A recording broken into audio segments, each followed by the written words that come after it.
This is The Sports Source, presented by Bill Hotz and Associates, and by Renewal by Andersen, with your host, John Pennington. Good Sunday, and welcome into The Sports Source, presented by Renewal by Andersen. We have a fun show for you today. We are heading into our 15th football season, so we thought this summer, let's take a few shows where we can look back over the seasons we covered, all the way from 2003 through 2016, and make some lists. And today we're looking at the biggest villains and heroes over that time period. I think you're going to have fun. I think it's going to be interesting. Let's jump right into it. First segment of our program brought to you by Renewal by Andersen, of course. There are many reasons to choose Andersen windows and doors: professional installation, superior performance, savings on energy costs, long-term value. Oh, and they're beautiful, very beautiful. The most beautiful windows and doors you can find out there. Renewal by Andersen. All right, and I have the most beautiful group of panelists you could ever find right here. Jimmy Hines, Mike Strange, Hi. Chuck Cavaleras. Guys, I appreciate you being with us. As I said, what we did was I sent out a request for ballots. Everybody came up with their own list of biggest heroes, biggest villains. Got about 12 or 13 heroes, got about 15 or 16 villains, and had two people, we'll show you these later in the show, two people that made both lists, hero and villain, so that'll be interesting.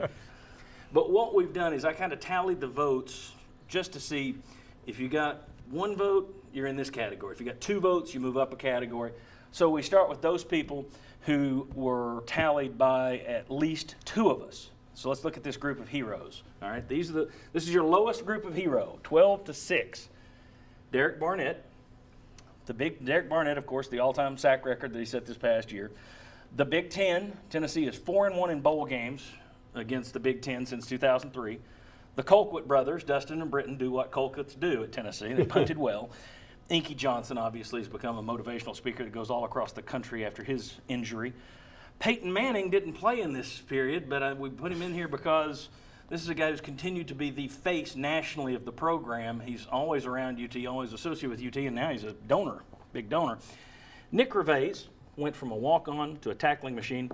James Wilhoit, mainly for that game-winning field goal against Florida in 2004. Gentlemen, your thoughts on this group of heroes? Who stands out to you? Who did you guys vote for in there out of that bunch? I voted Inky Johnson out of that group. I thought the injury that he suffered and the way he is, as you mentioned, John, the motivational speeches that he makes about 200 a year. It's unbelievable. He is in demand all over the country. It's kind of hard to get in touch with him now because he's on planes all the time. But I just think what he has done to take a very unfortunate situation like that and to speak to churches and groups and all over to motivate people, I think a lot of Inky Johnson. So I voted for him. You didn't put him on your villain list, too, did you? Oh, no. Yeah. Okay.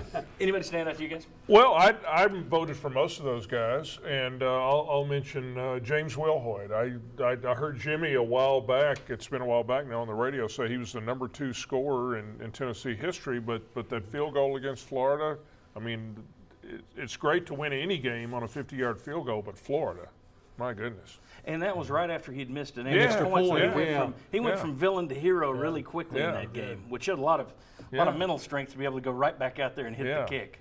And I really like having Nick Reveiz on there. I mean, I think Peyton Manning kind of goes without saying in a way because of all he does. But Nick Reveiz, when you're talking about a legacy player and how he came onto this program, all he did to be a part of it, and then by the time he was a senior, you know, he was such an integral part of this team, and then getting hurt and then trying to come back from that. I mean, that's just, I think, a lot of what Tennessee football embodies. The guys that give anything to wear that orange. Exactly. Derek Barnett is in this lowest rung of heroes. That surprised me a little bit. Me too. That he could have been a little bit higher, I thought. The Big Ten. Tennessee wishes they could play during that 2003 to 2016 stretch, they beat Nebraska, Northwestern Iowa the last 3 years, of course. Beat Wisconsin when Philip Fulmer was coach. Only loss was to Penn State, which I think was the year prior to the Wisconsin loss, 2006 and 2007. Tennessee needs to schedule more Big Ten teams.